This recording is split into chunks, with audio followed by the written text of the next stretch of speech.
va a ser, ¿no? Que no entra. Es muy pequeñito. Por fuera.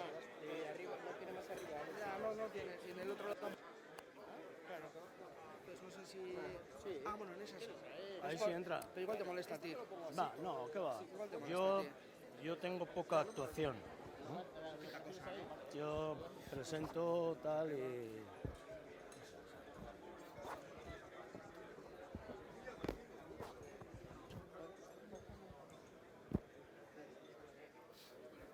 ¿Ya está?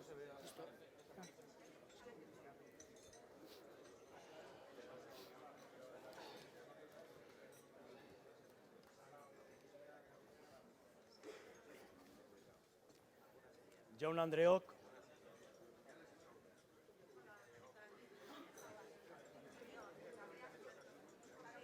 Por favor.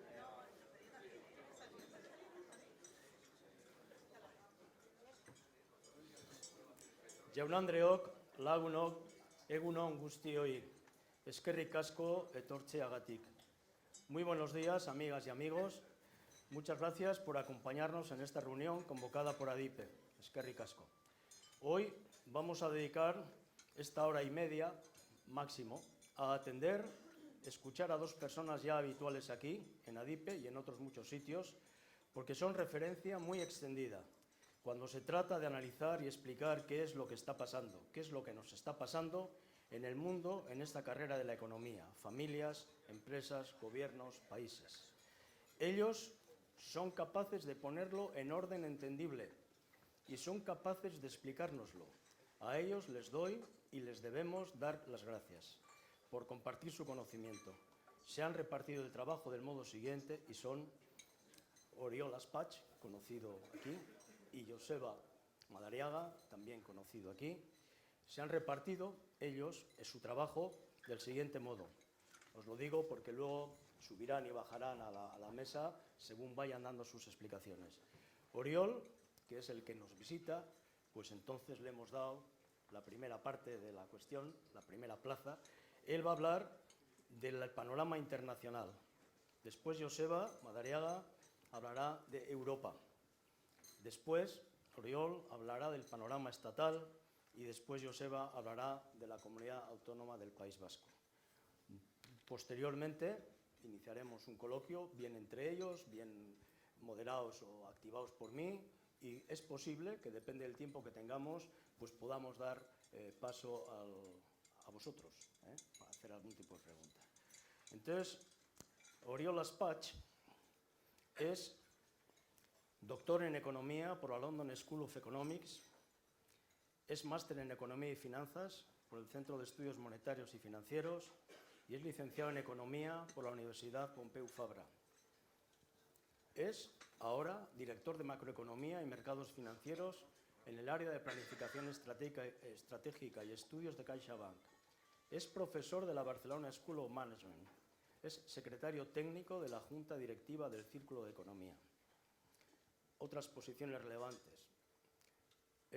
Fue asistente de investigación del profesor Xavier Freixas. Ha estado trabajando en el Departamento de Estabilidad Financiera en Bank of England. Asistente de investigación del profesor Charles Goodhart. Investigador, Financial Markets Group, London School of Economics. Economista, área de estudios y análisis económico de la Caixa. Es director de Economía Europea, área de estudios y análisis económicos de la Caixa. Es director de Macroeconomía, área de Planificación Estratégica y Estudios de CaixaBank. Tiene más de 10 publicaciones, que no las voy a leer, pero las tenéis disponibles, y tiene muchos artículos de divulgación publicados. Este es nuestro primer conferenciante. Joseba Madariaga, también persona sobradamente conocida en el mundo intelectual y en el mundo académico. Él es doctor en Ciencias Económicas y Empresariales por la Facultad de Ciencias Económicas y Empresariales de la Universidad de Deusto. Es máster en Gestión Avanzada por la Facultad de Ciencias Económicas y Empresariales de la Universidad de Deusto. Es máster universitario en Economía Aplicada por la Universidad Nacional de Educación a Distancia. Es director del máster universitario en Auditoría de Cuentas y profesor de Estadística y Macroeconomía en el grado de Administración y Dirección de Empresas. Asimismo, es profesor de finanzas empresariales en cursos de posgrado y educación executiva. En la actualidad, investiga en el campo del soporte a la toma de decisiones financieras en la práctica, intentando desarrollar herramientas útiles en dicho proceso de toma de decisiones y contrastando la validez de los modelos que van apareciendo en dicho campo. Más concretamente, colabora en la realización de proyectos dentro de las líneas específicas de investigación abiertas actualmente en el Departamento de Finanzas. Tiene 10 campos de investigación que están aquí perfectamente desarrollados, pero no los voy a leer todos ellos. Es autor también, por lo menos, de 8 o 9 publicaciones importantes, todas relacionadas con las áreas de interés de las que he hablado anteriormente. Y tiene pues 8 o 10 referencias muy representativas. Es autor y coautor de una treintena de artículos científicos en revistas y medios especializados y asimismo es colaborador habitual en medios de comunicación, así como impartiendo conferencias relacionadas con los ámbitos de interés señalados previamente.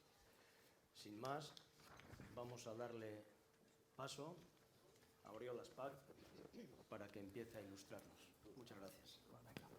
Ahí vamos. Bueno, muchas gracias. Venga. ¿Me han conectado el micro? Sí, fantástico. Bueno, pues nada, encantado de estar en Bilbao un año más. Este año nos han cambiado de sala y comentamos que somos todavía más gente, lo que impresiona todavía más. Tenemos la presentación a punto.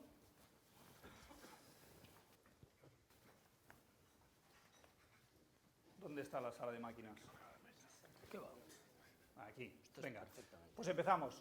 Para resumirlo, así de forma muy sucinta, ni Joseba ni yo vemos una recesión para el año que viene, ¿vale? O sea, este es el principal mensaje. No la vemos ni a nivel global, ni en la eurozona, ni en España, ni en Euskadi, ¿vale? O sea, empezamos bien, porque en los comentarios veíamos un poco de los ánimos un poco alicaídos, que si la desaceleración, que si recesión.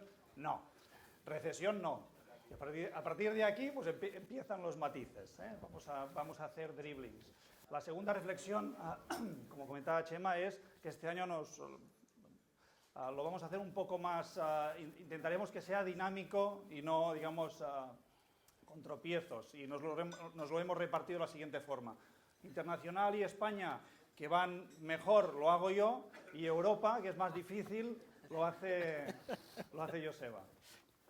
Bueno, nada, pues yo empiezo 10 minutos, un cuarto de hora, haciendo un breve resumen del escenario global. Como os decía, no ha cambiado mucho respecto a lo que ya os comenté el año pasado. De hecho, prácticamente las previsiones a nivel global no las hemos tocado, las hemos bajado una décima. O sea, prácticamente nada. A nivel global, el crecimiento para este año 2018, nosotros seguimos pensando que se cerrará con cifras muy buenas cuando miramos lo que ha sido el crecimiento global promedio de los últimos 3-4 décadas, ¿vale? Un 3,7 de crecimiento a nivel global es una cifra, como decía, muy buena. El promedio, la referencia, si queréis, son cifras de crecimiento ligeramente por encima del 3%, 3,2, 3,3. Esto sería el promedio de crecimiento de la economía global en las últimas 3-4 décadas. O sea que un 3,7 es una muy buena noticia y es prácticamente lo mismo que esperábamos hace un año. O sea que a pesar de, digamos, lo que se ve en la prensa, mensajes continuos de riesgos, de amenazas, de desaceleración, las cifras macro que tenemos a día de hoy, las previsiones con las que trabajamos para, digamos, lo que va a suponer el fin de año, siguen siendo relativamente buenas. En la composición de este crecimiento global sí que ha habido algunos cambios, ¿vale? Algunas economías que nos han sorprendido en positivo y algunas economías que nos han sorprendido en negativo. Una cosa ha compensado la otra y en global hemos mantenido esta cifra. ¿Qué economías nos han sorprendido en positivo? Pues Estados Unidos. Estados Unidos, con respecto a lo que yo os comenté el año pasado, hemos revisado al alza de forma sustancial el crecimiento, porque el señor Trump ha implementado un impulso fiscal pues, que pocos pensábamos que iba a llevar a cabo, y esto ha tenido un impacto, como todos sabréis, más que sustancial, con una economía americana que está creciendo cerca del 3%. Pero esto no es un cambio estructural, esto es solo por un impulso fiscal muy fuerte, pero que va a tener una duración limitada. Y por eso todos esperamos que el año que viene la economía americana se desacelere. En el lado contrario, las sorpresas negativas, pues la eurozona, que es lo que os comenta luego Joseba con más detalle, y China. China también hemos revisado de forma notable el crecimiento a la baja respecto a lo que esperábamos el año pasado, y lo más preocupante, si queréis, respecto a China, es que no nos acabamos de creer las cifras oficiales. De hecho, China, o sea, sabréis todos, es el primer país del mundo que cuando se cierra el trimestre da la cifra de crecimiento. ¿Será porque tiene una maquinaria, digamos, para estimarla muy, muy buena, o será porque tiene, digamos, otras técnicas, ¿vale? De hecho, para China, si tú sumas el PIB de todas las regiones, te da un PIB más grande que el que te da el gobierno para el conjunto del país. O sea, las cifras no acaban de cuadrar. Cuando uno mira los datos, digamos, no oficiales, lo que nos transmiten es que la desaceleración de la economía china es más acusada, bastante más acusada de lo que las cifras oficiales sugieren. Por lo tanto, preocupación porque es la desaceleración que estamos viendo en China, ¿vale? Esto es la radiografía de la situación macro a nivel global por lo que respecta, por lo que ha sido este 2018, y cuando miramos las perspectivas para los próximos años, como os decía, tampoco las hemos cambiado mucho. Hemos ajustado un poco la composición de acuerdo a las cifras que hemos ido conociendo este 2018, pero no mucho. Como os decía, Estados Unidos nos ha sorprendido al alza, pero esperamos que se desacelere. Por lo tanto, para el año que viene no hemos cambiado mucho el crecimiento. La eurozona hemos revisado un pelín a la baja este 2018, pero pensamos que son factores temporales y no hemos cambiado mucho la previsión para 2019, y eso nos da una tasa de crecimiento muy similar a la que ya os comenté el año pasado, una tasa de crecimiento del 3,6% a nivel global, que así es un pelín inferior a la de este año, y por lo tanto vemos cierta desaceleración, pero estamos hablando de una décima, es una desaceleración muy moderada. Siguen siendo cifras de crecimiento a nivel global muy dinámicas, ¿vale? Por lo tanto, este es el primer mensaje. Luego vienen los matices. Y son tanto más importantes, ¿no? Ahí están los riesgos, tanto de naturaleza política o geopolítica o de naturaleza financiera. Son los mismos riesgos, si queréis, que comentamos el año que viene, pero la probabilidad de ocurrencia va aumentando, ¿vale? También hay posibilidad de que haya sorpresas positivas al alza. Pero cada vez es más difícil imaginar qué shocks, qué sorpresas podemos tener en esta dirección. ¿Cuál es el primer riesgo del que os quería hablar? Pues de este señor. Y la verdad es que poner cifras, poner gráficos, intentar cuantificar, digamos, a qué nos referimos cuando hablamos del riesgo Trump, pues es difícil. Entonces, ¿qué podemos hacer los analistas? Pues poner una foto del personaje, ¿no? Trump nos preocupa en múltiples dimensiones. En múltiples dimensiones puede, digamos, modificar el cuadro macroeconómico que os estaba enseñando. En clave interna, pues podemos cometer el mismo error que cometimos el año pasado. Y decir, no, la economía americana, pues lo razonable, dado el momento cíclico en el que se encuentra, es que crezca ligeramente por encima del 2%, pero nos puede venir este señor y aprobar un nuevo impulso fiscal y que el crecimiento de Estados Unidos pues, se mantenga cerca del 3%. Puede ser, pero es más difícil. Es más difícil porque tras el impulso fiscal que hizo el año pasado, pues las cuentas públicas en Estados Unidos se han deteriorado un pelín más, y porque tras las midterm ya no tiene, digamos, la capacidad de implementar las reformas, las políticas que él quiere sin que los demócratas pues, lo veten, ¿no? Por lo tanto, yo lo veo menos probable. De hecho, veo más probable que tras los resultados de las midterm haya más conflicto entre demócratas y republicanos y que tengamos algún shutdown durante algunas semanas en Estados Unidos. Sé que en clave interna, en clave propiamente estadounidense, los riesgos ahí los veo más acotados.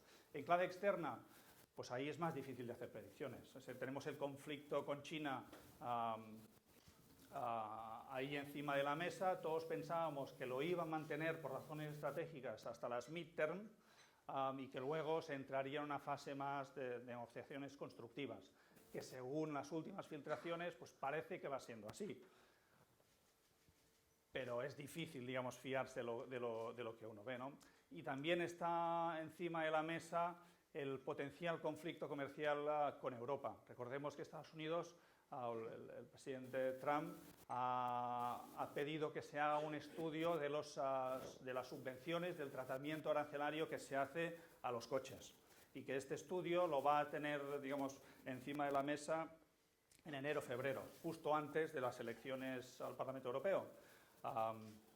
Y bueno, vamos a ver, pero es probable que ahí estallen ciertas tensiones comerciales por el tema de los automóviles con Europa. Y esto pues añadiría más ruido. Este tipo de riesgo, el riesgo Trump, lo llamamos, es un riesgo conocido, pero que no sabemos muy bien digamos, su naturaleza.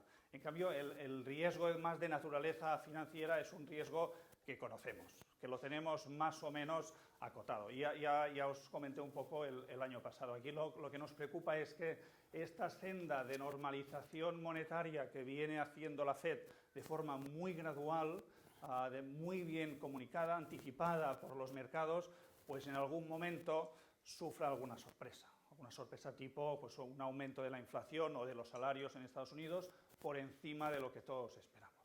Y la probabilidad de que esto ocurra pues va aumentando con el tiempo. En Estados Unidos ya tienen una tasa de paro del 3,8%. O sea, hay que irse más de 50 años atrás para encontrar una tasa de paro en este nivel. Pero más baja que esto nunca se ha registrado en Estados Unidos. Entonces, es probable que las tensiones inflacionistas y en salarios vayan a más y que, por lo tanto, la FED tenga que seguir aumentando tipos de interés y quizás un pelín más rápido de lo que todos esperamos. Si esto pasa, se endurecen más las condiciones financieras a nivel global y eso tiene repercusiones tanto en Estados Unidos, y todos sabemos que la bolsa americana pues, está un pelín cara, y hay algunos países emergentes que podrían sufrir.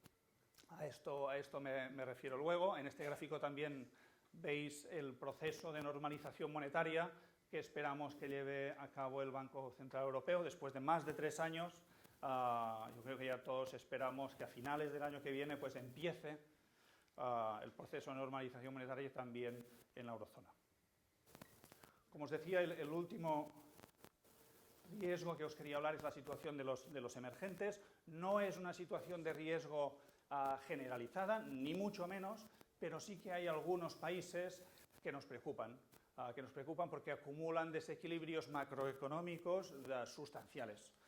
Cada uno tiene una cosa distinta, uno tiene una inflación muy elevada, otro tiene una dependencia de la financiación exterior elevada, y hay algunos que acumulan, digamos, más desequilibrios macroeconómicos. Argentina y Turquía son los dos emergentes, digamos, de referencia que todos estamos siguiendo con mucha atención en los últimos meses. Pero no solo estos dos. En estos gráficos lo que os quería ilustrar, estos son episodios, en lo que veis en el gráfico de la izquierda, episodios de tensiones financieras en los países emergentes que hemos tenido en los últimos años, ¿no? Ya sea lo vemos en aumento de primas de riesgo en los bonos soberanos, lo vemos en depreciaciones de las divisas, en índices de condiciones financieras de los emergentes, y lo que veis es que el último episodio que hemos tenido, que sería la barrita gris, es de una magnitud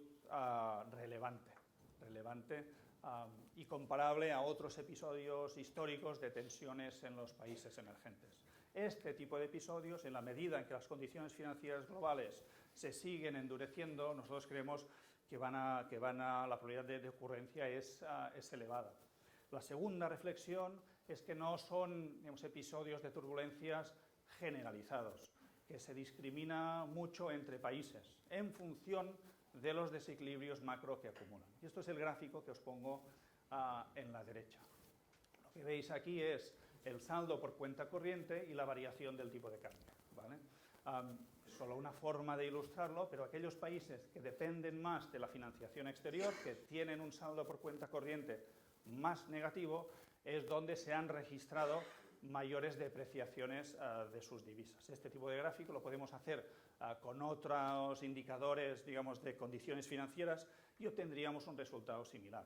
Veis, Argentina, Turquía, son dos países, como os decía, más dependientes de la financiación exterior y además acumulan otros desequilibrios, son los que han sufrido más.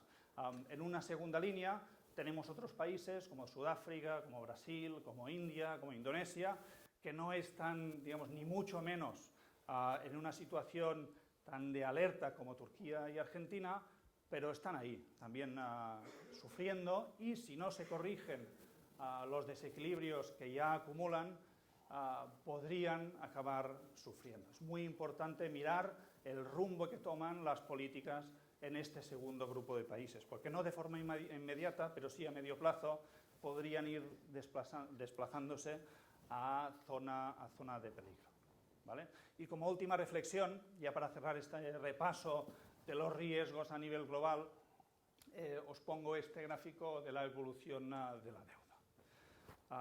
Y esto digamos, no es un riesgo, no es un factor de riesgo inmediato, pero es para reflexionar.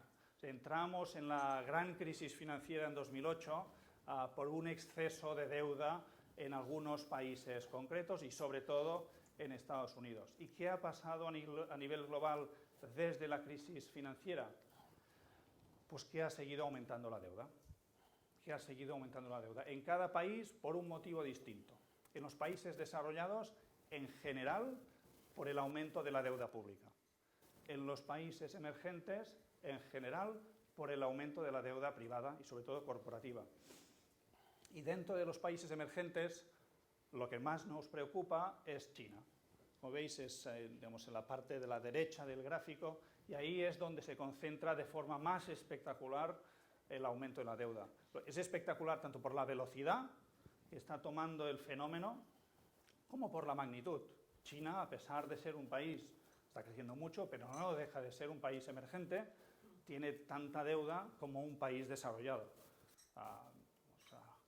Estos no son factores, digamos, de riesgo inmediato, pero sí que hacen a este escenario macroeconómico que os he enseñado al principio, lo hacen más vulnerable, lo hacen más sensible a cambios en las condiciones financieras, más sensible a episodios de alta volatilidad. O sea que, digamos, yo empezaba este repaso de la situación macro a nivel global con un mensaje positivo, no lo olvidéis, este es el escenario más probable, este es el escenario central, no esperamos que haya recesión, pero los riesgos son importantes y su probabilidad va aumentando. Yo dejo aquí esta primera parte y ahora os paso a Joseba con la parte más difícil. Muchas gracias. Venga. Bueno, pues buenos días a todos. Muchas gracias, como todos los años, a Dipe por la invitación. Gracias también a Chema por la presentación. Me ha parecido un poco profusa. No me está dando esta vergüenza. Menos mal que como no veo, pues me siento reservado, ¿no? Bueno, yo voy en esta primera parte de la presentación vamos a pasar a ver Europa y vamos a comentar un poco la desaceleración en Europa para finalmente ¿se me oye? ¿Se me oye mal? Se oye mal. ¿Uso esto entonces? Bueno, pues esto, no sé si funciona. ¿Sí? Vale. Bueno, si no se oye me decís. Europa. Bueno, básicamente Europa fue el año pasado el motor o uno de los motores de crecimiento a nivel global, ¿no?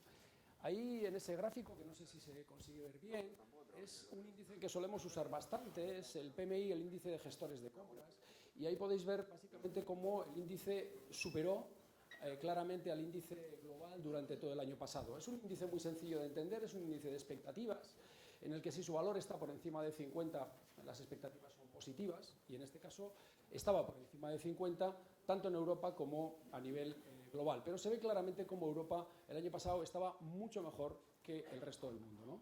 Y sin embargo, ese baluarte de crecimiento que digo ahí, este año está sufriendo un parón, y seguramente es un parón que es más acusado de lo que nosotros esperábamos que fuera. O sea, de alguna manera hemos tenido una sorpresa negativa en este sentido. Y es que de alguna forma en estos momentos en Europa hay un choque muy claro entre dos elementos que es la economía y la política, que siempre están ligados, pero que ciertamente ahora mismo tenemos una situación. No sé si consigo. Me oigo a ratos y a ratos no. Voy a dejar esto, porque yo creo que esto no funciona. ¿Sí? Con esto mejor, ¿no? Vale. Bueno, entonces hay un choque muy claro entre esos dos elementos, ¿no? Entre lo que es la política y lo que es la economía, ¿no? Y ahí he señalado alguna serie de cuestiones de carácter económico que están de alguna manera están entrando en juego y que de alguna forma también Oriol nos ha comentado, ¿no? Como la política monetaria, los tipos de interés, el precio del petróleo, de las materias primas, la desaceleración, esa vuelta de la inflación a valores más normalizados. Y por otra parte están las cuestiones más relacionadas con lo que es puramente la política, como es la guerra comercial de China con Estados Unidos, el Brexit, el populismo en general en Europa, ¿no? Y si nos fijamos, si miramos un poco el crecimiento y su evolución a lo largo de los trimestres, en esa tabla, en la parte de arriba tenemos las tasas de crecimiento trimestrales del Producto Interior Bruto, la economía europea, en la eurozona, en la última columna, podemos ver claramente pues, el fenómeno que estamos comentando, ¿no? Esa desaceleración, esa pérdida de impulso de esas tasas de crecimiento. Si os fijáis, en el tercer y cuarto trimestre del año pasado estábamos creciendo a una tasa del 0,7% y este año hemos pasado a crecer los dos primeros trimestres a una tasa del 0,4% y este tercer trimestre, que ha sido un trimestre claramente negativo, hemos pasado a crecer a una tasa del 0,2%.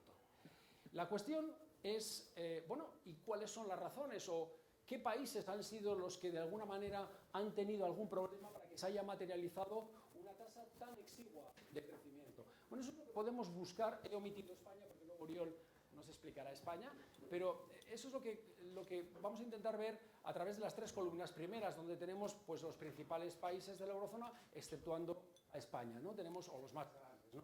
Tenemos Alemania, Francia e Italia. Y podemos ver claramente que la causa de esa tasa de crecimiento tan exigua está en el comportamiento que ha tenido por un lado Alemania y por otro lado Italia. Como podéis ver, Alemania en este último trimestre, en el tercer trimestre, ha sufrido una caída en la producción del 0,2%. Claro, la pregunta es, bueno, ¿qué ha pasado? Y si esto significa simplemente que el próximo trimestre entra en recesión o no. Bueno, básicamente nosotros lo asociamos a elementos de carácter temporal. Es decir, ha habido un problema muy claro, que es el cambio de régimen de emisiones que ha afectado al sector del automóvil particularmente. Y entonces lo que ha sucedido es que ha habido una caída muy importante de las órdenes, de las ventas, que luego lo hemos visto materializado en una caída de la producción industrial en tasa intermensual del 0,2%. Y además una caída en la producción de automóviles del 5,8%. Dicho esto, nosotros lo que esperamos es que el próximo trimestre haya un rebote y Alemania vuelva a la senda de crecimiento. En cualquier caso, en la siguiente transparencia, donde veremos un indicador de expectativas, ahí podremos ver bueno, pues que seguramente el dato que salió el viernes no nos dejó del todo contentos. Pero en cualquier caso, nosotros no esperamos, o esperamos, mejor dicho, que el próximo trimestre Alemania, bueno, pues vuelva a la senda de crecimiento, ¿no? Y por otro lado está Italia, que Italia, pues, bueno, pues sobran un poco los comentarios, ¿no? Italia, hubo elecciones en marzo y, bueno, pues como sabéis, el gobierno italiano es de los que calificamos como gobierno populista y, de alguna manera, pues, en estos momentos se encuentra en un franco conflicto con la Comisión Europea. Es decir, los presupuestos le han sido devueltos y, de hecho, la Comisión Europea ha recomendado que se abra el procedimiento de déficit excesivo, ¿sí? Entonces, claro, las razones que hay detrás de esto son, por decirlo así, si analizamos los datos italianos, de alguna manera la ortodoxia en este sentido se mide por dos variables, ¿no? Por un lado, en el hecho de que el déficit primario no supera el 3%, este no es el caso de Italia. Italia este año puede tener un déficit aproximadamente del 1,9% del PIB, mientras que para el año que viene lo que ha proyectado es un 2,4% de déficit. Por tanto, esa regla, la regla del 3%, la cumple. Pero, sin embargo, tiene un problema con una segunda regla, que es que cuando el endeudamiento supera el 60% del PIB, los planes del gobierno tienen que ser planes que hagan converger esa deuda hacia el 60%, que haya una convergencia hacia ese 60%. Y ahí es donde está el problema. Italia tiene un endeudamiento del 130%, o sea que tiene un endeudamiento muy importante, y los planes que presenta el gobierno no garantizan el cumplimiento de esa convergencia hacia el 60%. Pero para que se hagan una idea, el hecho de que haya un déficit tanto eso puede implicar un crecimiento del endeudamiento. Pero hay otro sumando que es muy relevante en esta cuestión. Es el sumando que compara lo que rinde la economía italiana, medido como tasa de crecimiento nominal del PIB, con el coste de la deuda. En términos empresariales, para que me entiendan, sería algo así como el rendimiento del activo y, por otro lado, el coste de la deuda, ¿no? Bueno, pues más o menos Italia, si hacemos un cálculo muy rápido, mirando las previsiones que después presentaré, si sumamos el crecimiento del PIB para el año que viene y sumamos el crecimiento de los precios, aproximadamente, en términos nominales, el PIB de la economía italiana crecerá un 2,5%. Y el coste de la deuda es un 2,7%, el coste medio de la deuda. Bueno, pues eso es lo que pone de manifiesto las dificultades que tiene el plan que ha presentado el Gobierno de cara a cumplir ese segundo criterio, esa convergencia hacia ese 60%. ¿Qué esperamos nosotros? Bueno, en principio no esperamos que Italia sea sancionada. Sí esperamos que habrá un partido de ping-pong, como siempre en Europa, y de alguna manera entendemos también que el gobierno italiano tiene cierto interés en mantener una especie de conflicto no de elevada intensidad, de baja intensidad, particularmente porque vienen enseguida las elecciones europeas.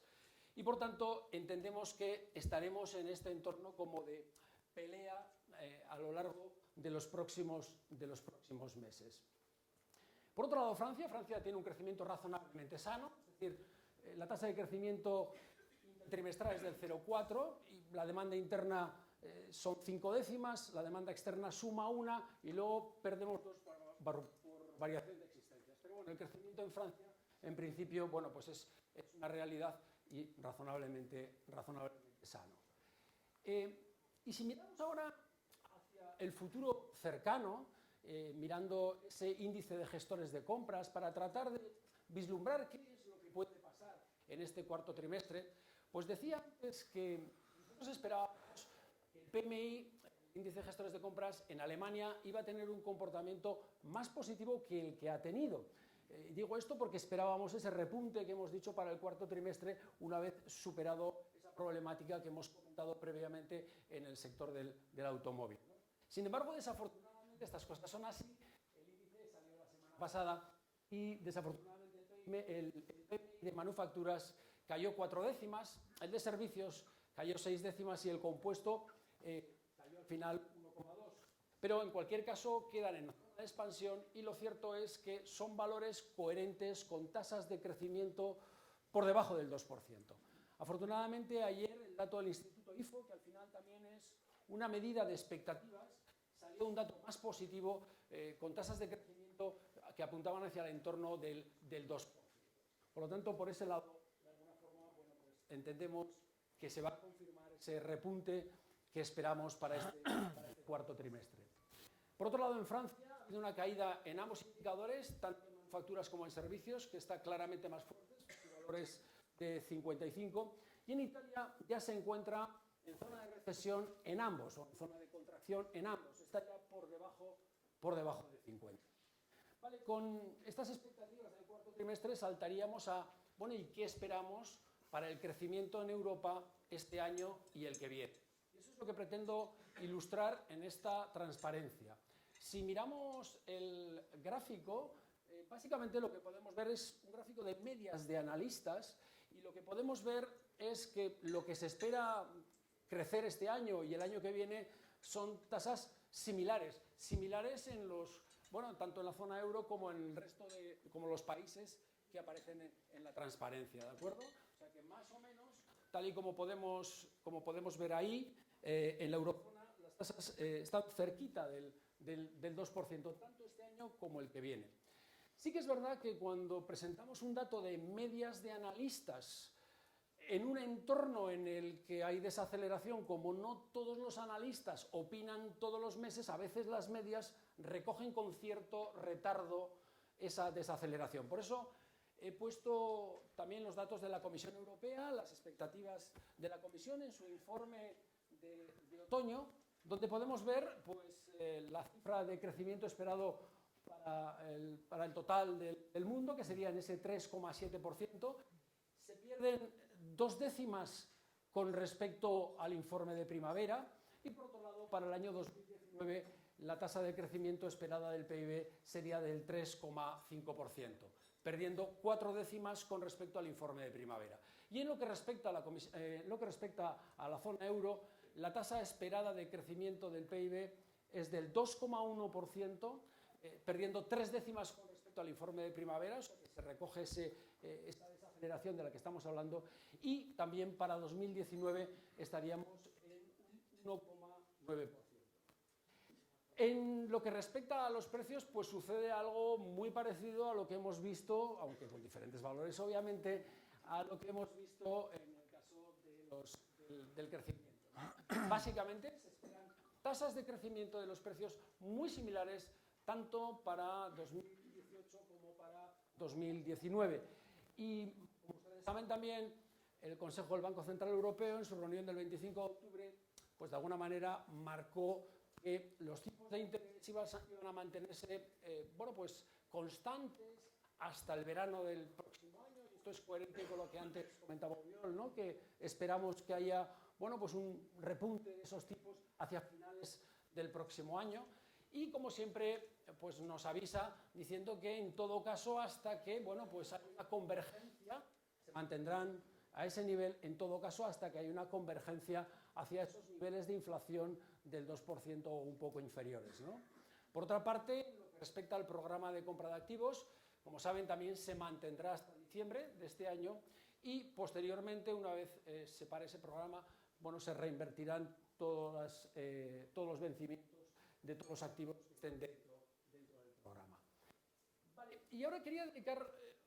Oriol ha dejado una última transparencia que me parece muy interesante porque para mí hay un tema muy... de hecho, el Fondo Monetario Internacional nos sacó unos datos de endeudamiento global y Oriol lo ha puesto antes en una de las transparencias y la verdad que me parece un tema muy llamativo, un tema que puede hacernos preguntarnos, oye, si viniese una crisis, ¿cómo estamos para la siguiente, ¿no? Para enfrentarnos, ¿no? En esa situación, ¿no? Y yo estoy muy preocupado con otro tema, este es ya más de carácter político, que es el tema del populismo, ¿no? De alguna manera, el tema del populismo es algo que está suponiendo un freno para la integración europea, ¿no? Y Europa en estos momentos, pues en mi opinión, se encuentra con cierta carencia de liderazgo para dar un impulso al proyecto, al menos en lo que respecta a una unión fiscal, ¿no? Hay que ir dando pasos, ¿no?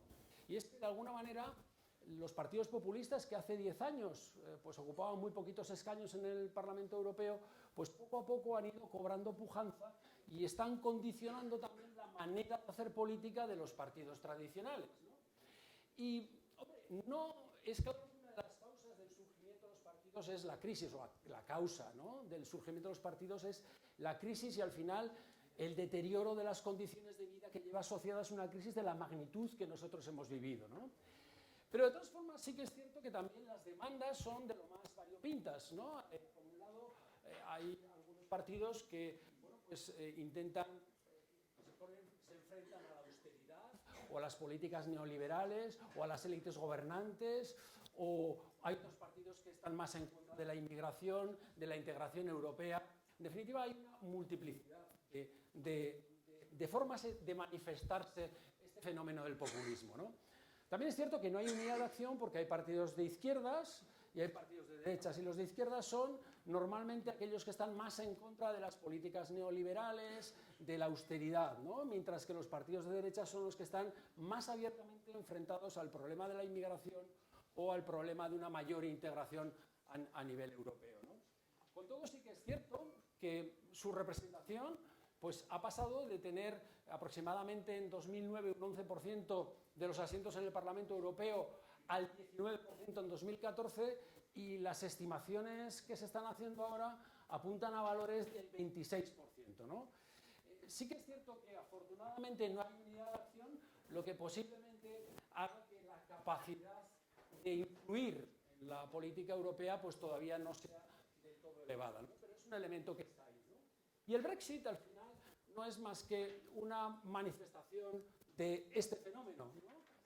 Al final, como ustedes saben, este mismo fin de semana ha habido finalmente un acuerdo, ¿vale? Ya veremos a ver si ese acuerdo es ratificado por el Parlamento británico, lo cual, pues sinceramente no me jugaría un café a lo que pueda pasar.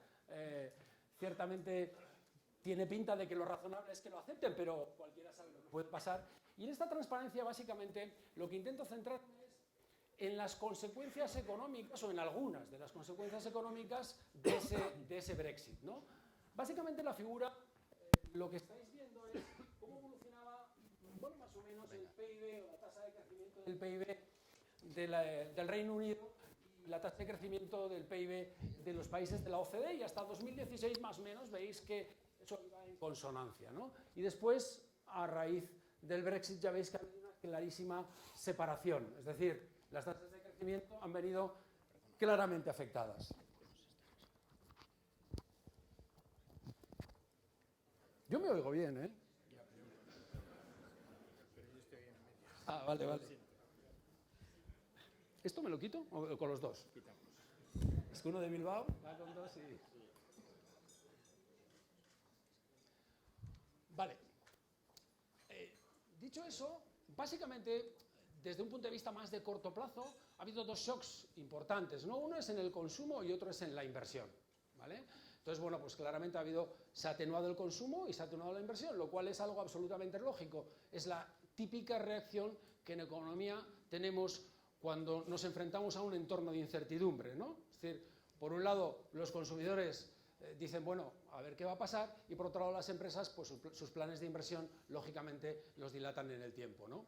Con todo, también eso tiene un efecto en el crecimiento potencial, en el crecimiento de largo plazo de la economía o de medio plazo de la economía, ¿no?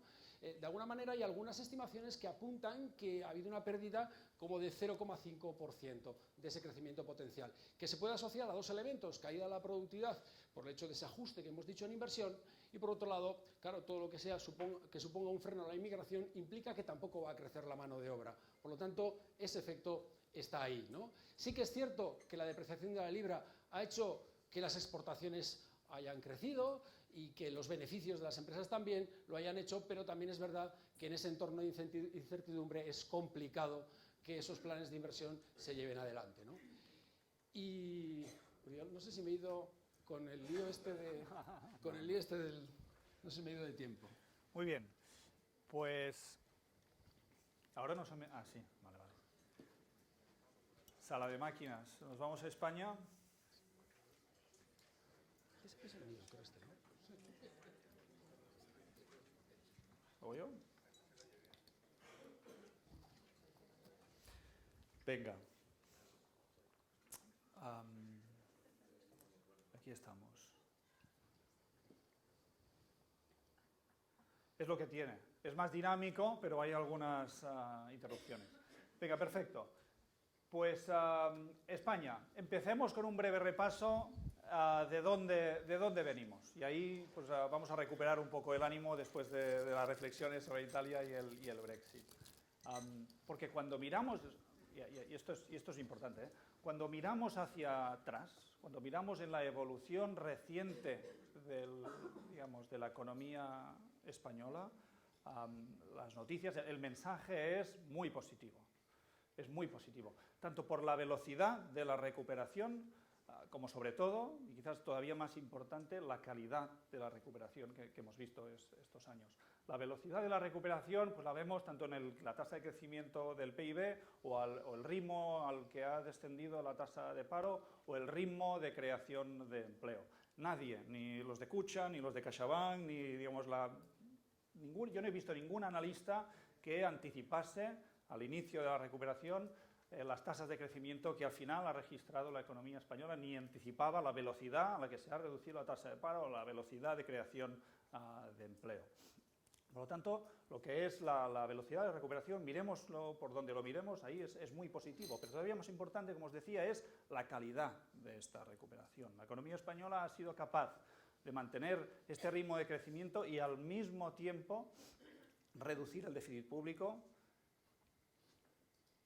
moverse de un déficit por cuenta corriente a un superávit por cuenta corriente y mantener durante varios años un superávit por cuenta corriente, desapalancar la economía privada y registrar ganancias de competitividad. Es la combinación de estos dos factores que han persistido durante varios años y todavía persisten, lo que hace el proceso de recuperación de la economía española muy, muy positivo. Esta combinación de elevado crecimiento y, digamos, resistencia, salud de este crecimiento, no lo habíamos visto en las últimas 4 décadas en la economía española. No habíamos visto una tasa de crecimiento por encima del 3% y al mismo tiempo mejorar el superávit por cuenta corriente. No lo habíamos visto. No habíamos visto tasas de crecimiento por encima del 3% y al mismo tiempo una economía que continúa desapalancándose o un déficit público que se va reduciendo. Es la combinación de estos dos factores que a nivel internacional nos da mucha credibilidad.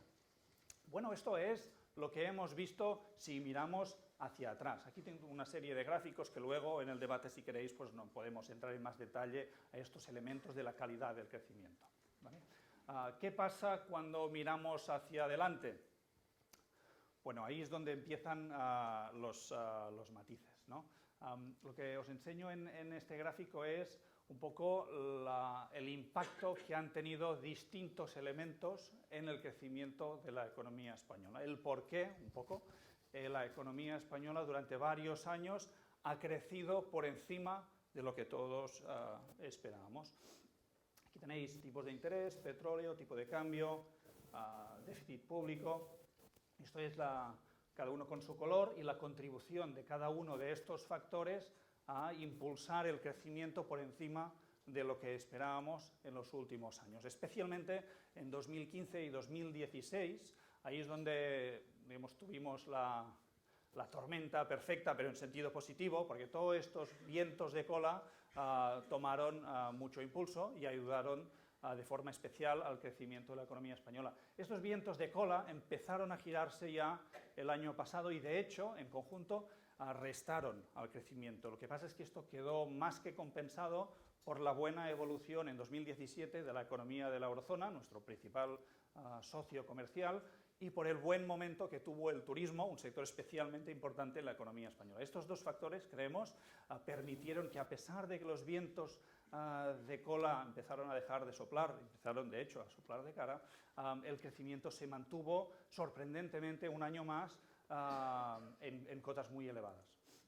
En la medida en que la economía de la eurozona, como comentaba Joseba, se ha desacelerado y en la medida en que el crecimiento del turismo pues también se está desacelerando, creemos que este proceso de desaceleración de la economía española, que ya está en marcha, va a continuar en los próximos años.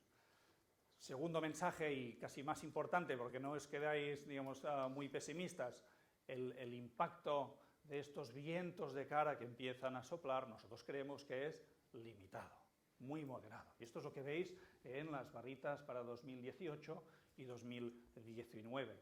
O sea, estos vientos de cara restarán al crecimiento, pero de forma moderada, por lo que esto es compatible, creemos nosotros, con una tasa de crecimiento que tras esta desaceleración se va a mantener o se podrá mantener en cotas ligeramente por encima del 2%.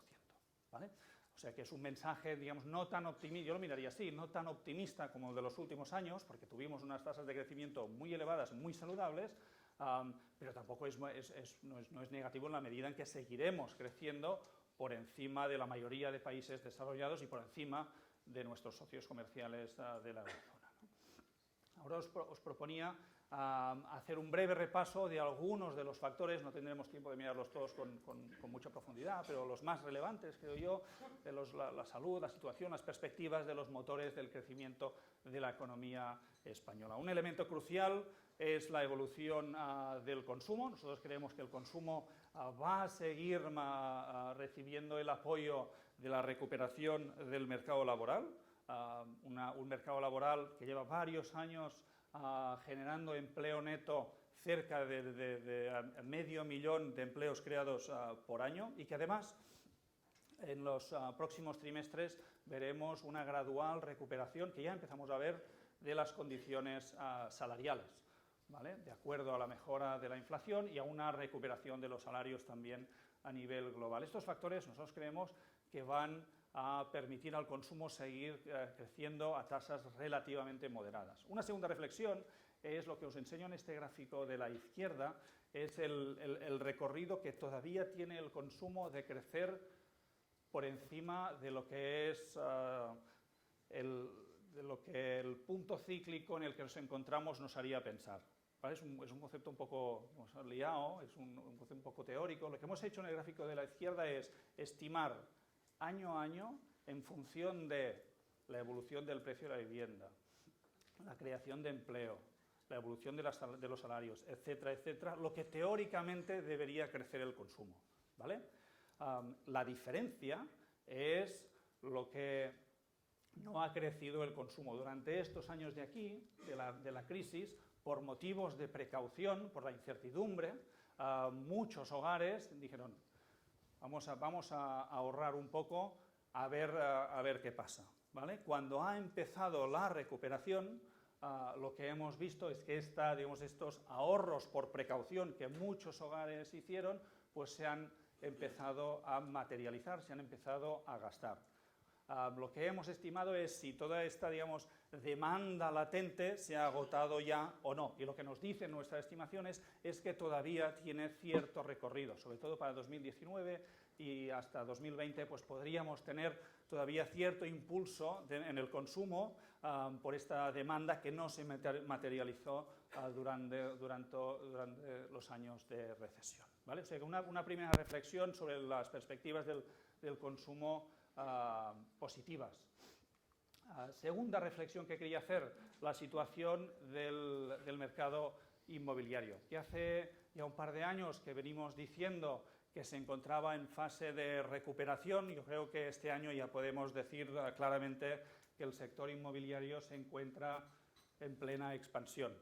Lo vemos en las cifras de crecimiento de la demanda, que siguen creciendo a tasas de doble dígito, que nos siguen sorprendiendo al alza, una demanda plenamente normalizada en el conjunto de la economía española. Lo que ha tardado un pelín más es la recuperación de la oferta. Supongo que por la situación que generó la crisis, a los promotores, a los constructores, tardaron más en reaccionar. Lo que vemos en las cifras de crecimiento, tanto de empleo como de inversión y en otros indicadores de confianza del sector, es finalmente una clara recuperación también de la oferta.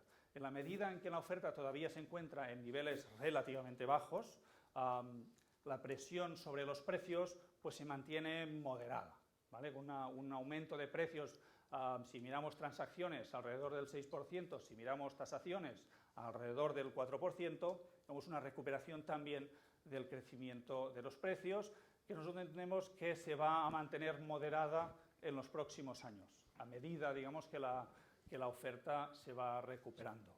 Este es el mensaje de la situación del sector inmobiliario para el conjunto de la economía española. Pero la verdad es que, como ha sido siempre, el sector inmobiliario es muy heterogéneo y en esta recuperación lo es de forma todavía, más especial, ¿vale? Las diferencias entre regiones, entre comunidades autónomas, pero también dentro de las comunidades autónomas, es muy elevada. Todavía hay zonas, en las que ni la oferta ni la demanda han reaccionado, demasiado, y hay otras zonas, especialmente las grandes ciudades o las zonas más turísticas, donde la demanda hace ya varios años que está creciendo, pues se encuentra plenamente normalizada, y también que la oferta pues hace años que se ha recuperado. Lo que os muestro es, esto es los índices de esfuerzo en Barcelona y en Madrid. Esto es el precio de la vivienda en función de la renta de los hogares, y lo que veis es la evolución a lo largo del tiempo, ¿vale? Desde 2016 a 2018, en Barcelona sería aquí en el centro, ¿vale? Y luego está las ciudades de alrededor. Aquí tenéis Sant Cugat y aquí tenéis Sabadell, ¿vale? Que es de donde soy yo. Y abajo tenéis Madrid. Aquí el mensaje es ver cómo en las principales ciudades, y la foto es similar para las zonas más turísticas, la presión sobre los precios es especialmente intensa. La pregunta es cómo debemos evaluar el aumento de los precios en estas zonas. Si lo tenemos que mirar en función de la renta de los hogares locales, y ahí es donde vemos índices de esfuerzo relativamente elevados, o lo tenemos que evaluar respecto a lo que es otro tipo de demanda, más internacional, ya sea por turismo o por empresas que están moviendo sus sedes internacionales, tanto en Barcelona como en Madrid, y que pagan sueldos también internacionales.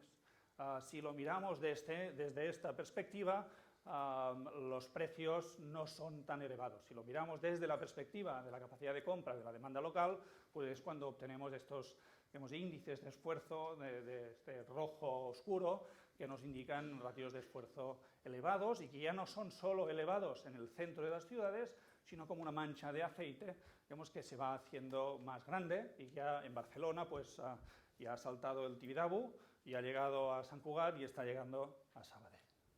¿Vale? O sea, un tema a seguir analizando muy de cerca. Y quería terminar el repaso de la situación de la economía española con una breve reflexión sobre la evolución del sector exterior y luego un par de transparencias sobre los riesgos que amenazan la evolución de la economía española.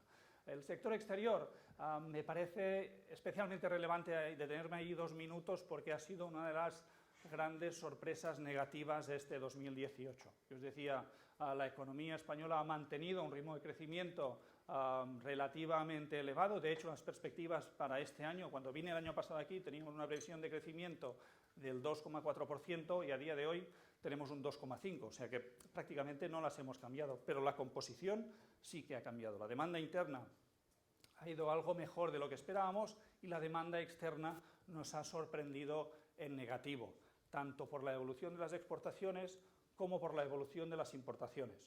Las exports han crecido menos de lo que esperábamos y las importaciones más de lo que esperábamos. Las exportaciones, ¿por qué han crecido menos? Nosotros creemos que hay ahí detrás 2 factores. Uno global, de desaceleración del comercio a nivel global, en gran medida como resultado de las tensiones comerciales entre Estados Unidos y China y por la desaceleración que os comentaba antes de China. Contra esto poco podemos hacer, pero a medio plazo, si digamos, estos factores remiten a la competitividad de las exportaciones españolas, sigue siendo muy buena. Y el segundo factor es la desaceleración del turismo. Venimos de unos años espectaculares en el sector, con una tasa de crecimiento anual promedio del 7%, hemos pasado de 50 millones de turistas internacionales a más de 80 millones, y en gran medida, una parte de esto era porque algunos países competidores se encontraban en dificultades. Turquía, Grecia, Egipto, los países del norte de África, pues estaban, digamos, la gente no quería visitarlos por motivos obvios y de esto nos hemos aprovechado mucho. En parte, este crecimiento del turismo viene de ahí y entonces es normal, esperable, que a medida que estos países como destinos atractivos se recuperan, pues ahí veamos cierta corrección. ¿Vale? Más allá de estos dos fenómenos, lo que os quería mostrar con el gráfico de la derecha es el repunte en el número de empresas exportadoras regulares y las totales. Y esto es muy importante, lo comentamos un poco el año pasado, en la línea azul, esto es el flujo de nuevas empresas exportadoras, ¿vale? Y en gris tenéis las regulares. Esto lo vimos durante la crisis, cuando muchas empresas, debido a la caída de la demanda doméstica, se fueron al exterior, probaron suerte y muchas consiguieron convertirse en empresas exportadoras regulares. Insisto en lo de regulares porque en los primeros 3-4 años de exportar la tasa de mortalidad es altísima. Pero si sobrevives los primeros 4 años, 3-4 años, la tasa de mortalidad decae de forma exponencial. Si te conviertes en un exportador regular, que es una empresa que ha exportado más de 3 o 4 años, la probabilidad de mantenerte como exportador regular es muy elevada. Eso es lo que vimos, como os decía, durante la recesión. Muchas empresas se fueron al exterior, muchas consiguieron convertirse en regulares y lo que nos ha sorprendido es que recientemente hemos visto un nuevo pick-up, un nuevo aumento de empresas que se están yendo al mercado internacional y que tendremos que seguir muy de cerca cuántas de estas consiguen convertirse en los próximos años en exportadoras regulares. Esto nos ha sorprendido porque es un fenómeno que lo entendimos en el contexto de la crisis y que ahora entendemos que muchas empresas, al ver lo que están consiguiendo estas empresas, digamos, que hace unos años se convirtieron en regulares, muchas están siguiendo este camino. Esto podría marcar, digamos, una nueva ola de crecimiento de las exportaciones en España en los próximos años. Por lo tanto, aquí una reflexión en positivo, a pesar de esta desaceleración que hemos visto este año. La segunda reflexión respecto al sector exterior, más en negativo si queréis, es que así como en los primeros años de la crisis vimos una tasa de crecimiento de las importaciones respecto al crecimiento de la economía relativamente inferior, y esto los analistas interpretamos como, mira, las ganancias de competitividad nos están permitiendo crecer sin necesidad de importar tanto, y por tanto sin necesidad de endeudarnos con el exterior. Por tanto, un mensaje muy positivo. Y lo que hemos visto en los últimos años es que a medida que la inversión y el consumo de bienes duraderos, coches, televisores, frigoríficos, etcétera, pues ha aumentado, esta necesidad de importar para crecer ha vuelto a aumentar, ¿vale? Y por tanto los beneficios de las ganancias de competitividad no eran tan grandes como al principio de la recuperación nos pensábamos. Al principio os decía, muy buenas noticias por la velocidad del crecimiento y por la calidad de este crecimiento. Y una parte de la calidad era porque éramos capaces de mantener este superávit por cuenta corriente. Bueno, ahí un toque de atención. Hemos ganado mucha competitividad, pero tenemos que seguir ganando competitividad si no queremos volver al tipo de crecimiento que tuvimos en el ciclo expansivo anterior, ¿vale? Para terminar, y cada año os digo lo mismo y lo siento, pero el año que no lo haga, preocuparos. O sea, como macroeconomistas tenemos que terminar, damos buenas noticias, pero al final siempre tenemos que decir, bueno, pero cuidado, cuidado, y especialmente en el caso de la economía española, que ha crecido mucho y con muy buena calidad, pero sigue acumulando unos desequilibrios macroeconómicos y también sociales que hacen a este país relativamente vulnerable en episodios, digamos, de estrés, de tensiones a nivel internacional. Son cifras de sobras conocidas por todos, una tasa de paro que se ha reducido mucho, más de lo que esperábamos, pero que sigue siendo elevada, una deuda pública que es inferior a la de Italia, pero yo os decía, la referencia es el 60% del PIB. Por encima de esto hay que reducirla. Nosotros hace unos años que se nos mantiene cerca del 100% del PIB. Ha caído un poco, pero muy poco. Se mantiene muy elevada. Una deuda externa, yo os decía, hemos conseguido pasar de un déficit por cuenta corriente del 10%, cercano al 10%, esto es que cada año nos teníamos que endeudar muchísimo con el exterior para financiar el crecimiento, a un superávit. Pero la deuda externa, aquella deuda que acumulamos durante el ciclo expansivo anterior, esa deuda externa todavía la mantenemos. Deuda externa, 170% del PIB. ¿Esto es un riesgo inminente? No. ¿Podemos vivir tranquilos a corto plazo? Sí, pero es un factor de vulnerabilidad. La economía española sigue siendo vulnerable a episodios, digamos, de aversión al riesgo, de tensiones a nivel internacional. Crecimiento de la productividad, 0,8. Teníamos un promedio en el ciclo expansivo anterior de menos 0,7. Hemos mejorado muchísimo. Nadie esperaba una mejora, digamos, de esta magnitud. ¿0,8 es suficiente? No, no es suficiente. Es una gran mejora, pero hay que seguir trabajando también para reforzar este crecimiento de la productividad. E incertidumbre política, pues es un tema que todos seguimos muy de cerca. A pesar del ruido mediático que tenemos día a día, la verdad es que el impacto práctico es muy limitado. Los índices de incertidumbre política a día de hoy son relativamente bajos y, por lo tanto, el impacto que está teniendo en el escenario macro es limitado, ¿no? Esos son factores que hacen a la economía española vulnerable, pero no son factores que nosotros creemos que sean de riesgo inmediato. Los principales riesgos para la economía española seguimos pensando que son externos. Las tensiones comerciales que os comentaba antes, la incertidumbre que ha comentado Joseba en torno al Brexit, en torno a las negociaciones de Italia, el proceso de normalización monetaria, de aumento de los tipos de interés, el impacto que esto pueda tener en estos países emergentes que os comentaba antes, Turquía, Argentina, pero otros, digamos, nombres muy importantes que os he comentado, Indonesia, India, Brasil, etcétera, etcétera. Es de ahí donde creemos que pueden venir los principales riesgos. Bueno, yo lo dejo aquí y le paso el turno a Joseba para terminar con la economía del País Vasco.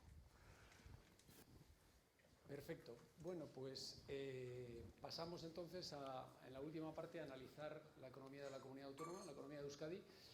Y bueno, por empezar también con mensajes, nosotros esperamos también eso, que bueno, pues en los últimos años han sido años muy positivos. Como comentaba Uriol hace un momento, pues hemos tenido el impulso de factores exógenos que de alguna manera han ayudado a que esas tasas de crecimiento fuesen muy elevadas, ¿no? Y lo cierto es que nosotros, es decir, dados los fundamentos de nuestra economía, las tasas de crecimiento deben estar siempre, o están siempre, o deberían estar siempre en el entorno del 2%, eso sería lo razonable, ¿de acuerdo? Por tanto, cuando hemos crecido al 3%, pues bueno, pues nos gusta mucho crecer al 3%, pero eso es difícil de mantener, ¿no? Y desde hace bastante tiempo siempre, en muchas de nuestras actividades, cuando hacemos presentaciones, pues siempre decíamos, bueno, ojo, que es que tenemos que ir a crecer a una senda más razonable, que es la senda, pues eso, cercana o próxima a ese 2%, ¿no? Bueno, vamos a ir viendo qué es lo que está pasando.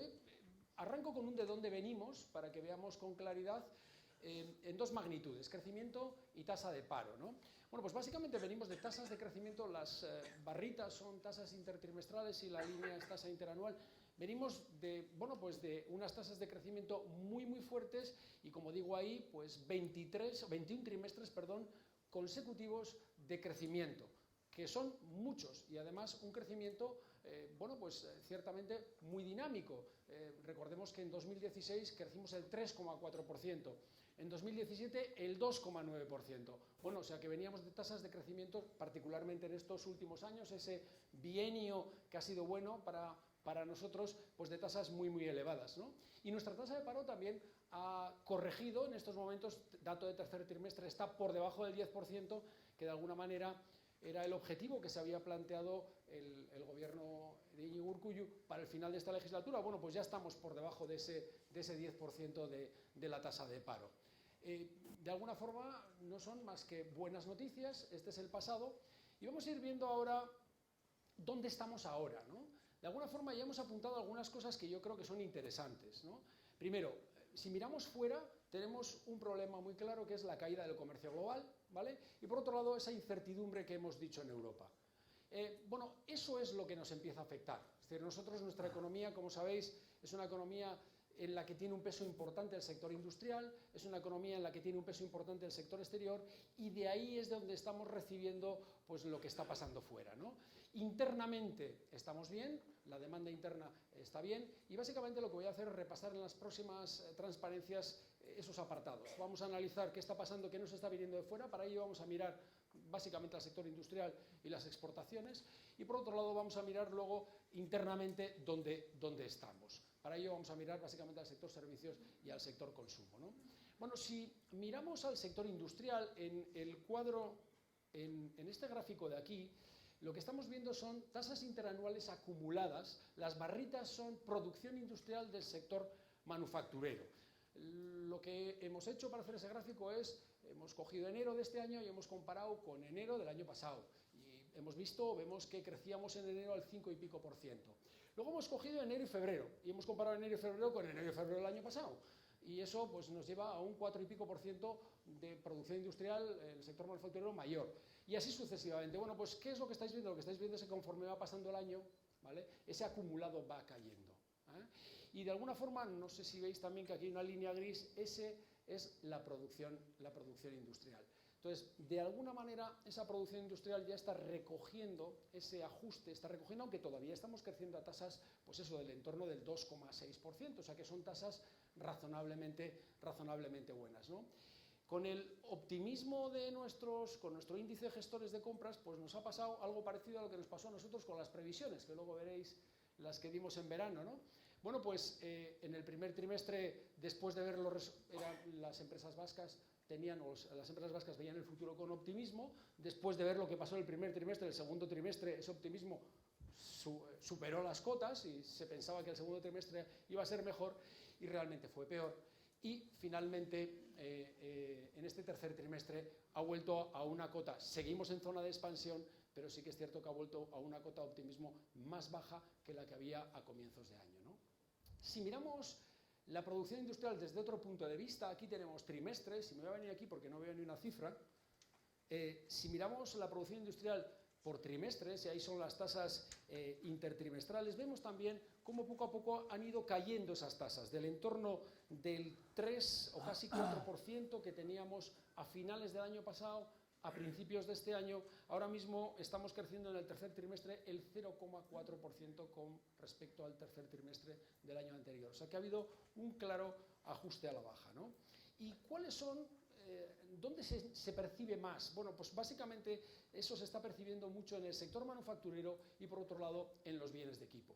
Si miramos la producción industrial de bienes de consumo o bienes de consumo duradero, todavía mantienen tasas de crecimiento razonables en el entorno del 2-3%. Pero de alguna manera eso ya nos está apuntando que algo nos está empezando a afectar y ese algo viene de fuera, ¿no? Si miramos afuera, si miramos nuestras exportaciones, el gráfico de la izquierda yo creo que es interesante porque básicamente lo que nos dice es dónde exportamos. Y prácticamente la mitad de nuestras exportaciones van a la eurozona. Y esto es así. Y de la eurozona hay dos países que tienen particular relevancia. Por un lado Alemania, que aproximadamente son el 15% de nuestras exportaciones van a Alemania, y por otro lado Francia, que aproximadamente el 14% van a Francia. Luego es cierto que hay otros países como el Reino Unido, bueno, pues donde el 6%, 7% de nuestras exportaciones son al Reino Unido, Estados Unidos, donde va el 5%, Italia, 4%. Pero particularmente tenemos concentrados nuestros riesgos ahí, ¿sí? O sea que si hay algún problema en alguno de esos países, eso lógicamente nos va a afectar a nosotros.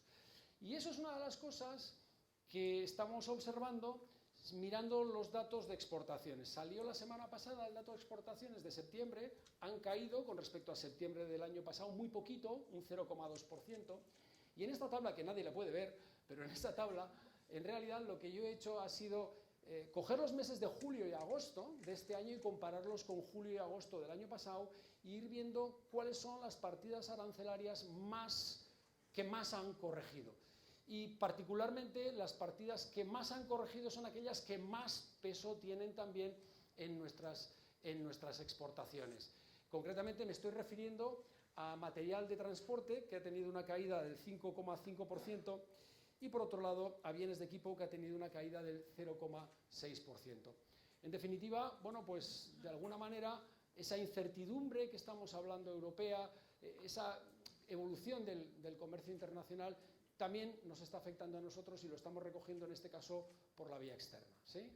Afortunadamente no estamos en 2009, que estaba mal fuera y mal dentro. Afortunadamente la parte interna de la economía, pues sin embargo está fuerte, es decir, la demanda interna de la economía está muy fuerte. Y si miramos, por ejemplo, al sector servicios, pues el índice, la cifra de negocios en tasas de crecimiento son francamente pues tasas de crecimiento muy positivas. En términos intertrimestrales las tasas de crecimiento están en el 10%, en términos interanuales en el 7%, y por otro lado, otra manera de medirlo es mirar el índice coyuntural del sector de servicios, y ese índice sí que es cierto que en el último trimestre está recogiendo una cierta desaceleración, pero aún hay actividades como, pues, por ejemplo, las actividades administrativas, servicios auxiliares, venta, reparación de vehículos de motor, transporte y almacenamiento y hostelería, que mantienen tasas de crecimiento muy, muy fuertes. Con el consumo sucede algo parecido. En realidad las tasas de crecimiento del consumo están en el entorno del 2,5% y seguramente nosotros esperamos que esa tasa caiga más hacia el entorno del 2% para el próximo año. Pero mirando los indicadores, bueno, pues siguen apuntando a tasas de a un dinamismo del consumo que de alguna forma continuará el próximo año, aunque si bien, como digo, atenuando, ¿no?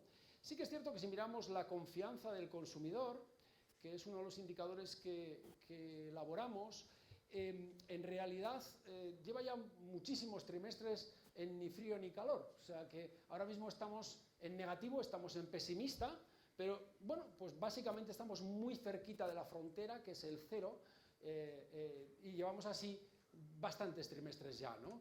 Sí que es cierto que los 4 indicadores que conforman este indicador, el indicador se obtiene haciendo la media de 4 indicadores, donde a las familias se les pregunta cómo ven la economía del hogar, cómo ven la evolución del desempleo, básicamente lo que podemos ver es que hay una convergencia de los 4 indicadores, así como ha habido mucha separación, perdón, no he dicho que el último, que es, como ven, la capacidad de ahorro que tienen, ¿no? Sí que en los últimos trimestres se está produciendo una cierta convergencia de los valores, ¿no?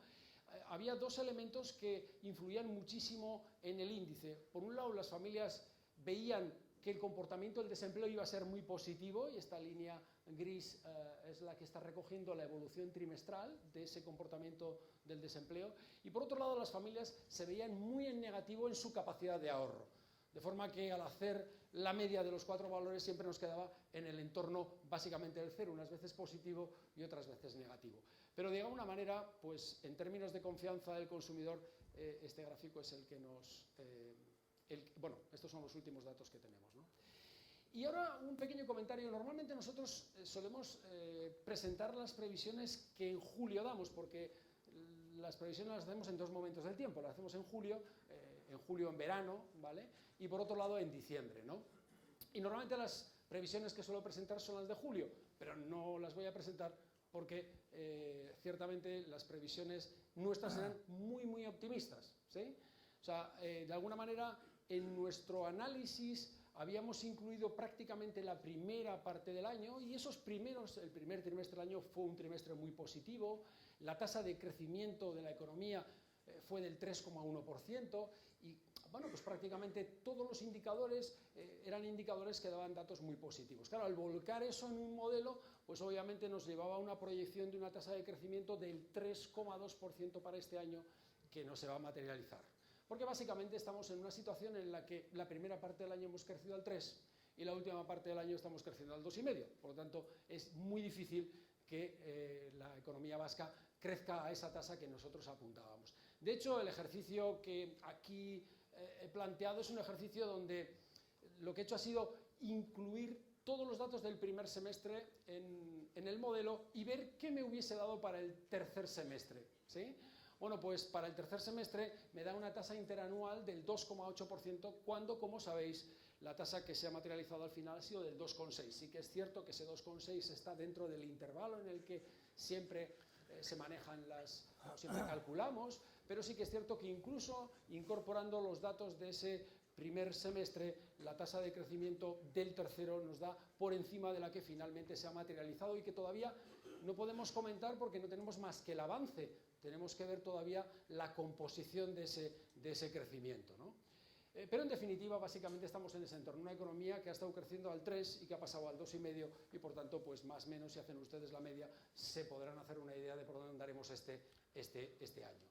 Y finalmente, esto es de la semana pasada. Bueno, en realidad hemos estado 2 semanas recogiendo en nuestra muestra de 400 empresas que colaboran para elaborar nuestro índice PMI, ¿sí?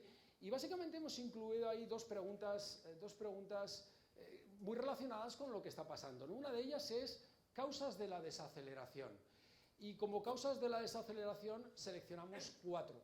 2 de ellas, 2 factores económicos. Uno de ellos es básicamente los precios de las materias primas, y el otro es el cambio de la orientación de la política monetaria en Europa, y otros 2 elementos más de carácter político, ¿no? Como es la guerra comercial por un lado, y por otro la guerra comercial impulsada por la administración Trump, y por otro lado la compleja situación política europea, ¿no? Y les preguntábamos a las empresas cuáles creen que son las causas. Bueno, pues ya veis que básicamente pues una proporción muy elevada, pues prácticamente el 75% se ha volcado en las causas de carácter político, ¿no?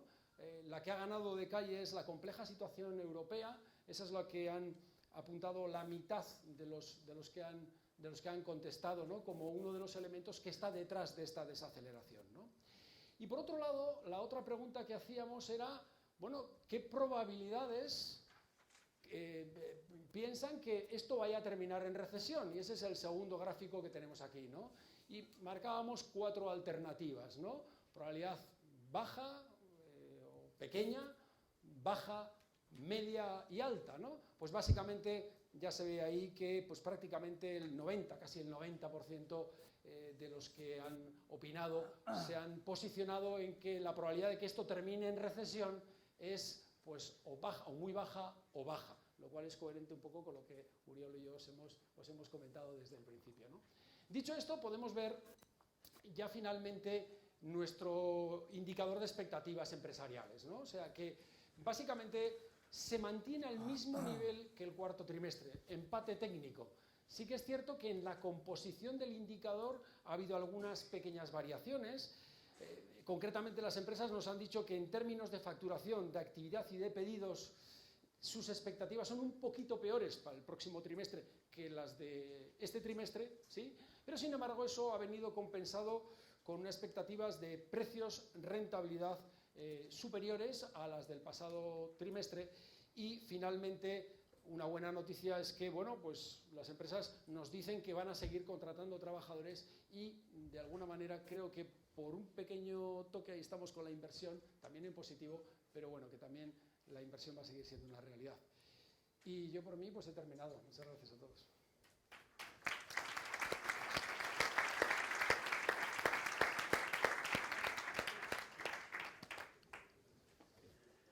Vamos a...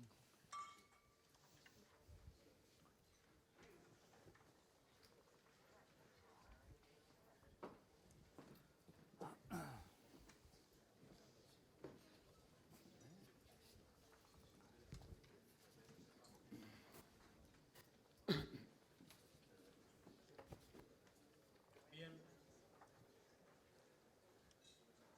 Voy a ver si soy capaz de organizar un poco estos apuntes tomados a bastante velocidad, porque el caudal de datos y el caudal de conceptos ha sido... ¿Me podéis poner, por favor, el micrófono bien? ¿Se oye bien? Bien y mal.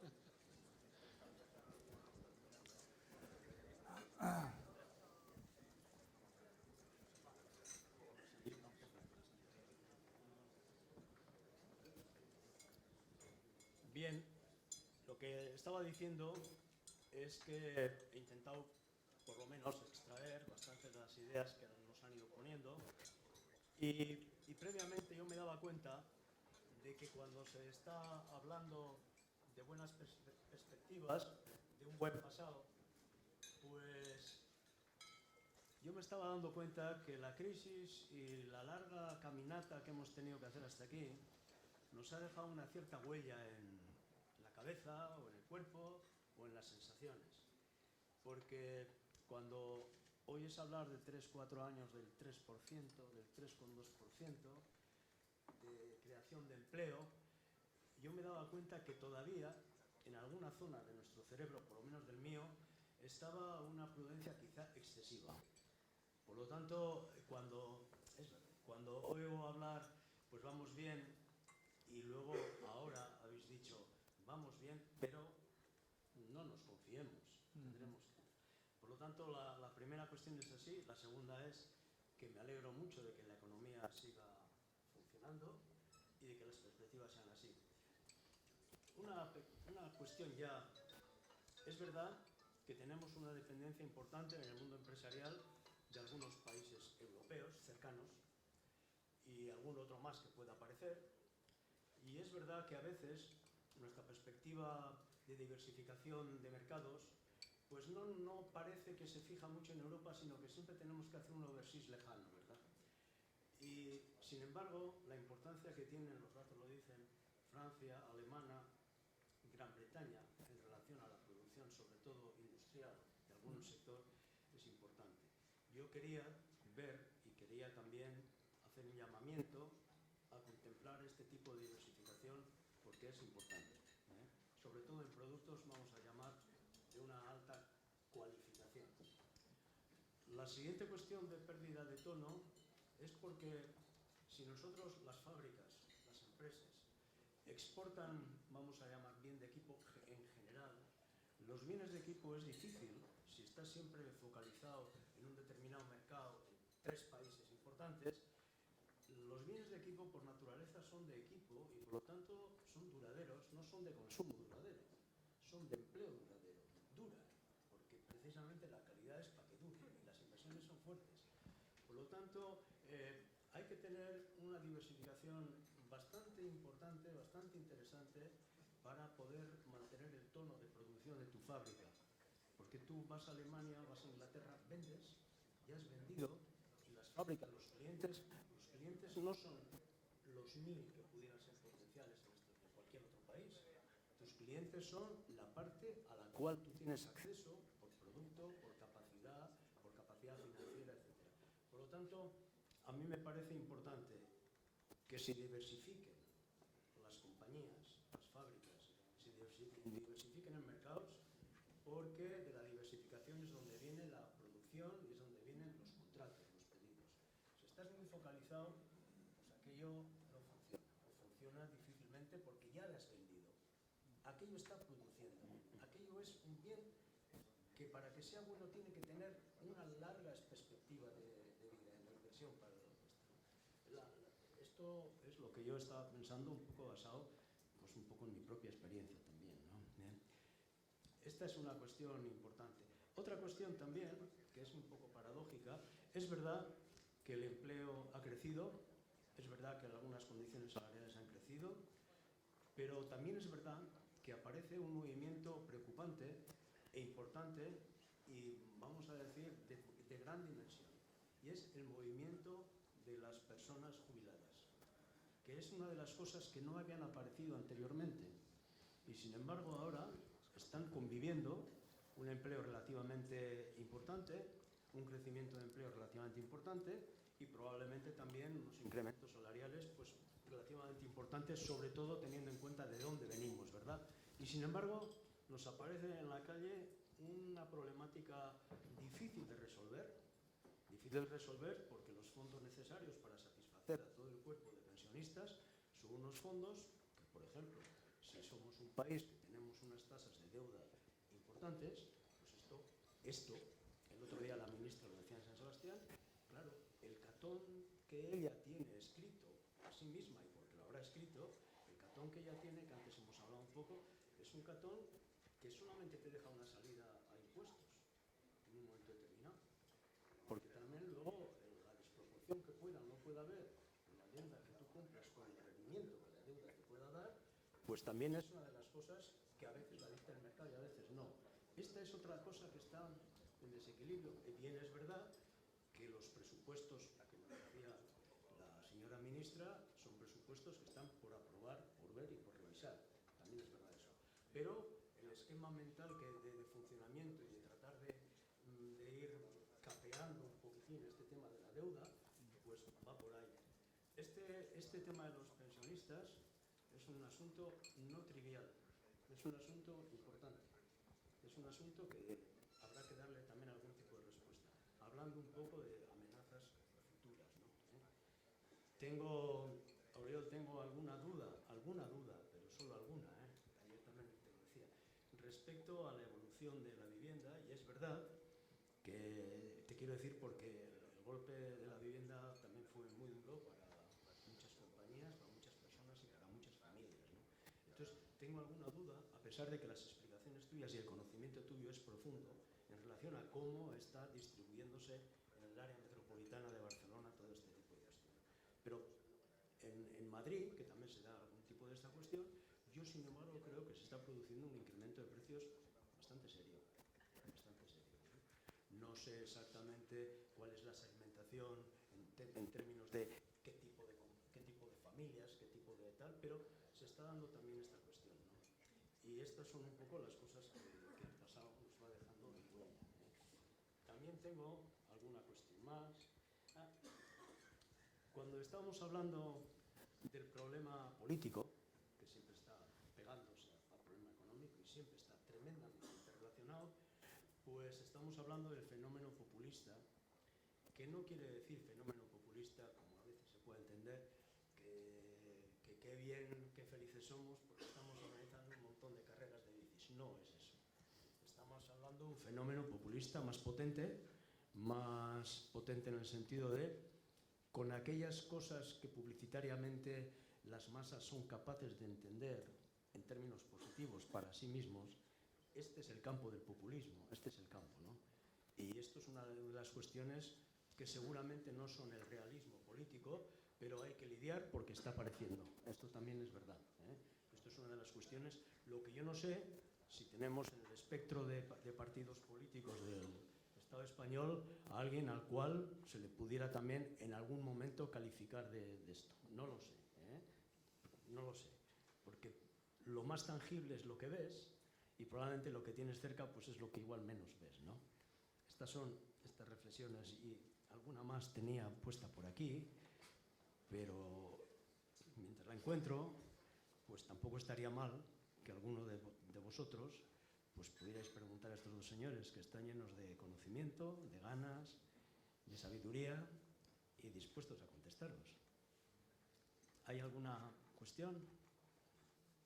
No. Ha hecho muchas. Y muy difíciles.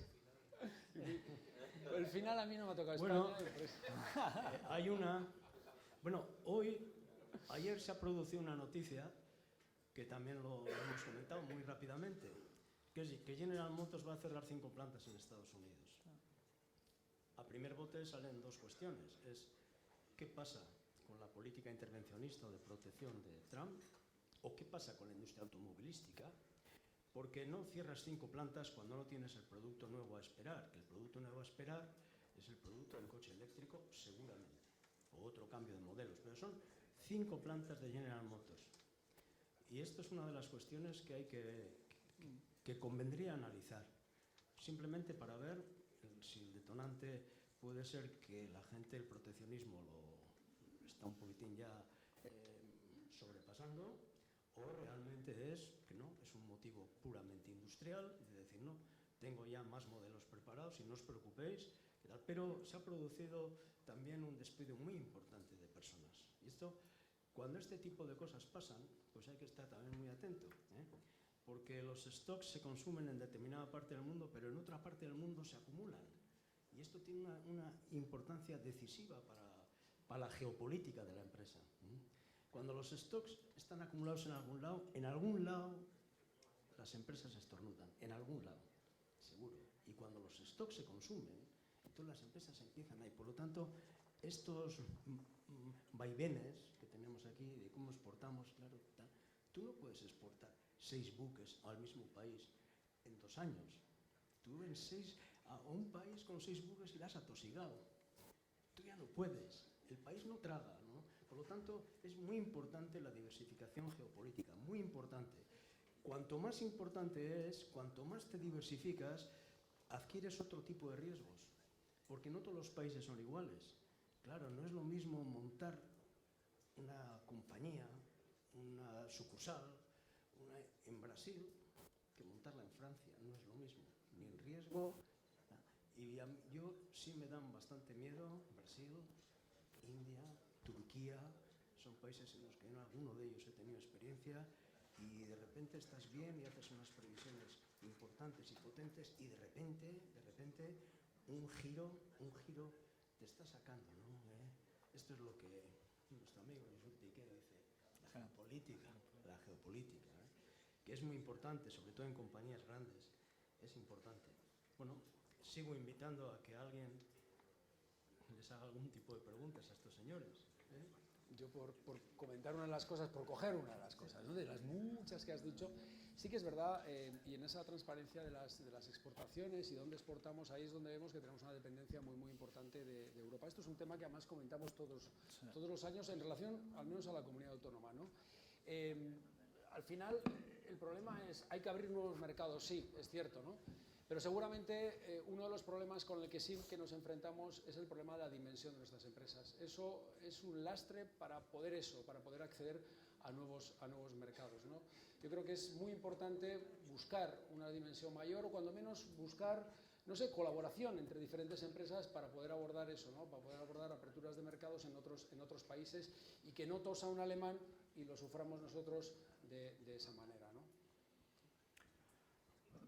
Sí, esto es una cuestión que es una receta importante y en la que tradicionalmente aquí en Euskadi hemos sido bastante reticentes. hay sectores que clarísimamente han sufrido esto y sectores muy punteros que han pasado dificultades para restablecerse otra vez en los mercados mundiales. Y esto es por este tipo de reticencia, ¿no? Y bueno, a mí me parece una cualidad empresarial siempre, cuando estás apretado, cuando tienes que achicar, siempre pensar que el camino del achique lleva indefectiblemente a un determinado modo. Pero mientras estás achicando es bueno mirar a la derecha y a la izquierda, a ver cómo eso se puede arreglar, siempre. Y esto no es ninguna cesión, esto es un valor empresarial, ¿no? Un valor empresarial. Sí, mira, respecto al tema de las exportaciones, voy a poner un poco de optimismo, ¿vale? Uno es, en los últimos, es absolutamente cierto que el grueso de nuestras exportaciones, tanto en el País Vasco, pero en el conjunto de España, se sigue concentrando en Europa y especialmente en los principales países de la eurozona, pero la tendencia de los últimos años es a una disminución de este peso, ¿vale? O sea, siguen siendo el grueso, pero la tendencia es a la baja, ¿no? Y la segunda reflexión es, gran parte de las empresas que han hecho este salto al terreno internacional han empezado con países europeos, porque es relativamente más fácil. Pero una vez una empresa se consolida en un país como exportador regular, el coste de abrir mercado en otro país es muy inferior. Y esta es un poco la historia, digamos, del crecimiento de España para los próximos años si las cosas se hacen bien. O sea, la estrategia empresarial para salir al exterior empieza por Europa de forma natural, pero si no nos lo cargamos, para hablar claro, lo normal es que en los próximos años se observe un aumento de las exportaciones a países fuera de la eurozona y que, por lo tanto, esta tendencia a la baja del peso a las exportaciones a Europa pues se mantenga o se incremente, ¿no? Luego una reflexión sobre lo que has dicho del sector inmobiliario. No me malinterpretéis, para mí lo que os ponía en esta transparencia con los mapas de Barcelona y Madrid es un toque de atención, El mensaje para el conjunto de España es muy positivo, en el sentido de que tenemos un sector en plena recuperación, en expansión, después de unos años de sufrimiento muy intenso, pero en algunas zonas tenemos crecimientos de precios y de actividad que tenemos que ir siguiendo de cerca, y por eso os ponía estos dos mapas. La reflexión, sin embargo, y esto es tema para el análisis, es que hay que mirar muy bien a la reorientación que está haciendo este sector, porque si solo lo miramos con las gafas tradicionales nos vamos a equivocar. En sentido contrario, tampoco podemos caer en el espejismo de decir, no, es que ahora pues bueno, somos el nuevo Notting Hill o el nuevo, yo qué sé, barrio de París. Bueno, no vamos a estar seguramente allí en el medio plazo, pero muy probablemente tampoco hay que mirar estos mercados, estos submercados, con las gafas, digamos, tradicionales. Encontrar el punto medio, pues ahí es donde estamos las casas de análisis intentando afinar, pero es una dinámica totalmente nueva y que nos obliga, digamos, a hacer un esfuerzo adicional de análisis, ¿no? Sí, respecto vamos a decir, a la diversificación de mercados, es lógico que se empiece por Europa, porque por donde se empieza es por aquellas culturas que se parecen a la tuya. Y los grandes golpes suelen ser cuando haces un desembarco en una cultura que no tiene nada que ver con lo tuyo. Eso que se dice seguridad jurídica, etcétera, que parece que es... No, eso es fundamental. Y entonces ese aprendizaje en sitios donde la cultura se parece a la tuya, pues uno es Europa, en cierto modo Estados Unidos en alguna zona, en cierto modo, pero luego vas a junglas donde pones todo el empeño, pones todo y nada es igual. Y tardas en aprender, gastas mucho dinero y a veces también te llevas un disgusto importante, importante. Bueno, querida audiencia y queridos ponentes. Tímida audiencia. Con esto vamos a dar por finalizado este acto. Os vuelvo a dar las gracias a vosotros, a ellos, y espero que el año que viene estemos. En enero, hablará a mediados de enero, la rectora de la Universidad del País Vasco. Le convocaremos, os convocaremos adecuadamente, y de aquí a entonces, pues Urte Berrión.